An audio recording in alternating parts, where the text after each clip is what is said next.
Hi there, and welcome to the Neckpour. My name's Lewis, and welcome to the Whisky Review channel, where I give you my thoughts and opinions on a particular bottle of whisky, from the Neckpour all the way down to the Dregs. You join me here for the second part on the Naked Malt, as I film the Dregs as I get ready to finish the bottle. It won't be a complete bottle kill, as I do always leave the last little bit to go into my infinity bottle. I would like to say, before we get into the video, please do hit the like button down below if you're enjoying the content. Drop me a comment if you've got any thoughts on this particular bottle or any other whiskies by this group, such as the Famous Grouse, or you have any recommendations for bottles you'd like to see me review. And please do hit the subscribe button and that notification bell if you want to be notified next time I post. So yeah, this is a bottle that I picked up for £18. And as with my first review, I was very pleasantly surprised by the quality of it. And yeah, as I've drank my way through this bottle, it's certainly something that if you see it for under £20, I think is worthwhile grabbing, even if it's just a palate cleanser sort of between more serious malts. But I'll pour myself a drop here, have another smell, have another taste, and see what we think, see if it has changed at all, see if my thoughts have changed on it at all since the start as well. And then I'll wrap up and we'll go from there. Yeah, let's have a little listen to the cork. Personally, I do really quite like the bottle design for this. I think it's really quite nice. The barrel on the front, if only it didn't have the Naked embossed on it, this would be something I would consider keeping, possibly even using in my infinity bottle, because I do enjoy the shape of the bottle, but I don't want it to be that branded. Plus, I always think anything you're going to be keeping for a while, you're better off with something that has a plastic cork as opposed to a real cork, because over time this will degrade and fall apart, whereas a plastic cork will last forever. So let's pour ourselves a little drop here.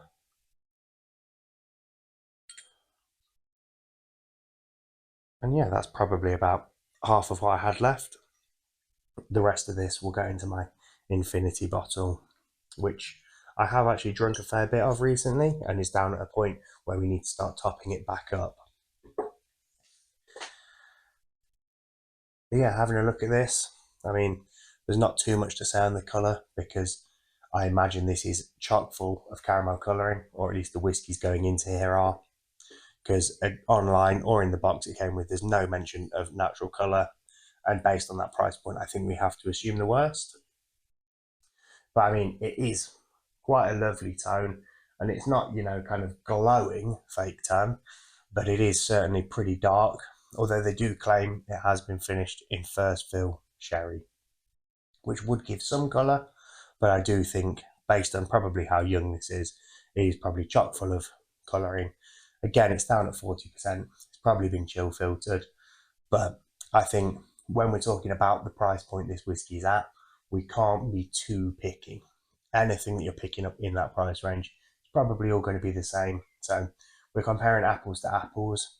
This can't be compared against something which is almost 50% more expensive at that kind of 25, 30, 35 pound mark, where you are starting to get more craft presented whiskies. So yeah, giving it a smell, that kind of very young, I often think of it as kind of slightly acetone note is still there, along with, your kind of dried fruits, maybe even a hint of nuts to this. They're quite classic sherry flavours. And yeah, I'd say the sherry casks this has gone into, I'm sure at this price point they're only seasoned casks, and they probably were left with a little bit of sherry sloshing around in them just to really emphasise those notes, but it's not at all an unpleasant nose.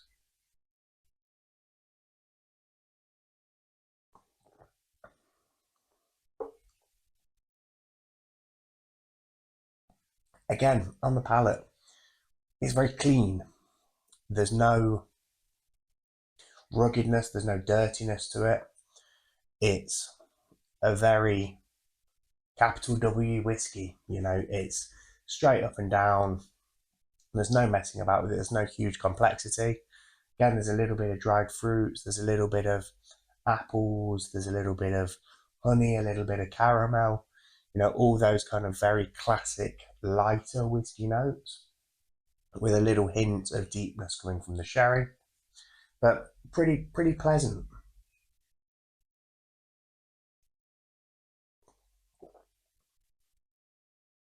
I think the thing where this whiskey does let itself down, as with a lot of chill filtered whiskies, young whiskies, and 40% whiskies, is that finish is just super short. Again, it's not unpleasant, there's no harshness to it, there's no biting, there's no abrasion. And actually, that acetone doesn't carry over at all, I don't think, to the taste or the finish. It's got, mildly warming, very soft, very smooth, all those kind of things, but quite thin and quite short in the finish. But again, we're talking price point here, and beggars can't be choosers. And, for 18 quid, which is what I paid for this bottle, it's pretty good. It's pretty good whiskey for that price. And I mean, I've taken this in a hip flask to a couple of events with me. And, when you're going to something where you're going to be drinking and you just want to share a hip flask with a couple of people, it's the perfect thing to do, because there's no point taking something more complex if you're drinking it out of a metal cup with a hole this big in the top of it. You're not getting the full experience of it. So something like this really does the job. And again, it serves as a great palate cleanser between other whiskies as well. So if you've been enjoying a really nice bottle and you want to stop with that and move on to something else, I'm not even talking about even during the same session, but just having a couple of nights away from it, maybe a night drinking a couple of drams of this, and then the next night moving on to something else. It's just a good way of resetting your palate from something complex and interesting just to whiskey. And yeah, again, to me, it's all about price point, it's all about value. Since doing the Neckpour of this, I wouldn't say it's hugely changed. I wouldn't say having it open, because I mean, it was down to sort of this level fairly quickly, because, filling up a couple of hip flasks probably took so much out of it, and so it's been down there with a fair bit of air in the bottle oxidizing, and it has been open now for a little while. I'm filming this in May. I picked it up in November or December, and I think I opened it in February. So it's been open for 3 months, but I can't discern any noticeable change to this. And that's also probably because the flavours in it are quite simple. So, there's not a huge amount to change. But again, I wasn't expecting the world from this. And I think if you go into it with that kind of mindset, you're not going to be disappointed.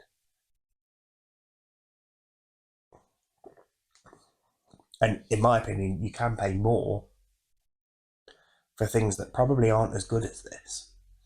This is, yeah, it's enjoyable. And again, if it's on a great offer, pick it up. But I have seen this going for like 30 quid in the shops. And I think for 30 quid, it's not even worth considering. You can get so much better than that for that price point. But yeah, when it is on those kind of silly offers, and I think to me, almost as soon as I see this, £20 or under, it's probably going to be an auto buy for me. It's just a good thing to keep around.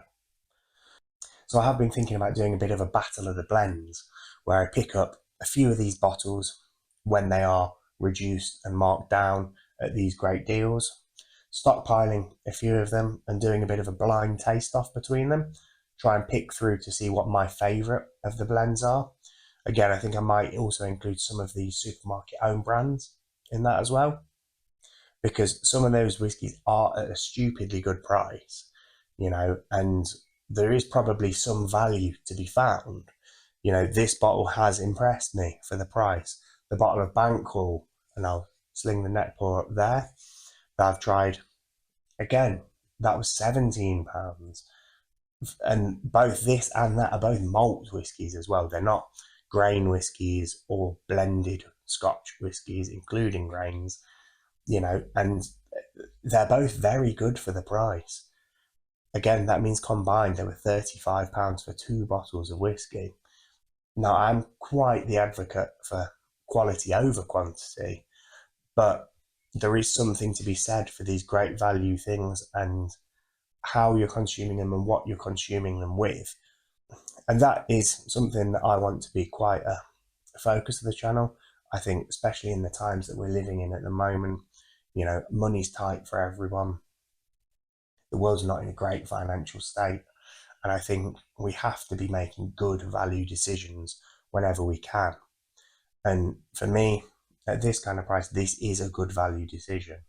This is something enjoyable. It's certainly drinkable.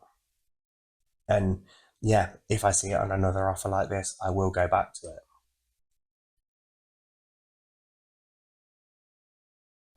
But yeah, before I carry on just waffling on and on and on about the value of whiskey and some being very overpriced, I think that's where we'll leave today's.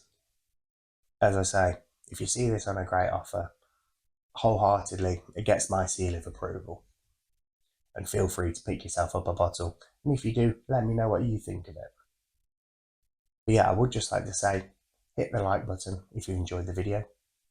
Drop me a comment below if you've got any thoughts on this bottle, if you've tried this bottle, or how you think it compares to the famous grouse. They're much more regular blended whiskey. And hit the subscribe button and the notification bell if you want to see when I next post. But other than that, I'd like to say thank you for joining me here today. I'd love to see you again for another episode of the Neckpour, the Dregs, or just my general thoughts and opinions on whiskey. Until the next time, I'd say cheers, Salancha, and I'll see you next time.